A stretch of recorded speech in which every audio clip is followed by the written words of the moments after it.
Opposing op-eds written by the Democrats and the Republicans. But our next guest says you may want to point the finger at the Occupy movement. Here to explain, former senior speechwriter for President George W. Bush, Mark Thiessen. Good morning to you, sir. Good morning. How are you? We're doing fantastic. Most, including John Kerry on the left, blame Grover Norquist for the failure because they say that Republicans would not break that no new taxes pledge. You say otherwise. Well, yes, Senator Kerry called Grover Norquist the 13th member of the Supercommittee because of his and that his pledge to not include any tax increases killed the work of the Supercommittee. He's partly right. There was a 13th member of the Supercommittee, but it wasn't Grover. It was Occupy Wall Street.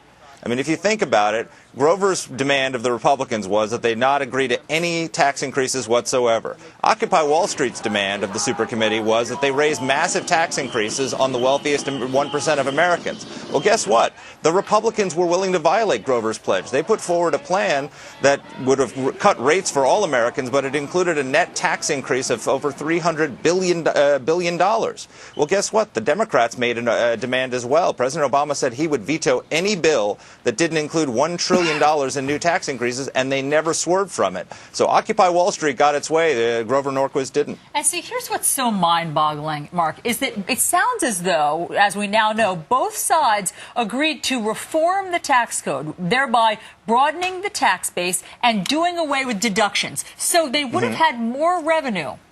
Why does it matter where it comes from? Well, that's exactly the point. For the Democrats, it does matter where it comes from, because this wasn't about, for them, it's not about raising revenue. And for Occupy Wall Street, it's not about raising revenue. It's about making the success, it's about taxing wealth and taxing success in Americans. It's about making millionaires pay their fair share. Those are the goals of Occupy Wall Street. So when the Republicans were willing to cut deductions, and they even structured their plan to make those deductions come from the wealthiest two top tax brackets. Because they're the ones who take most advantage of the deductions. So it would have hit the wealthiest people. But Chris Van Hollen, his point is that our proposal was far to the right of the Simpson-Bowles model that most have based their projections off of. Far to the right of it.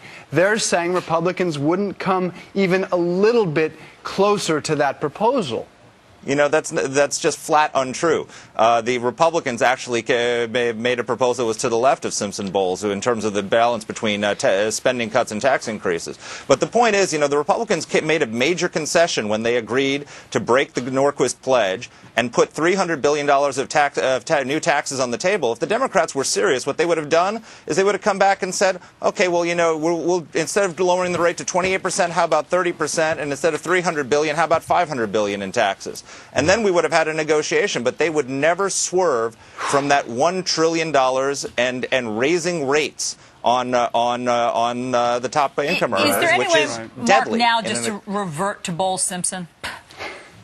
Probably not. I think nothing's I think the way this is going to get settled is the upcoming election. We're going to take this to the American people. They're going to take their case to the American people. They think the Tea Party is waning. They think that now they've got a grassroots movement for bigger government, more spending, and it's going to be their and class warfare is the path to electoral victory. And I think they're wrong, but we'll find out next November. The blame game continues. Thank you, Mark Thiessen, for joining us this morning. Mark. Great to see you. Thank you.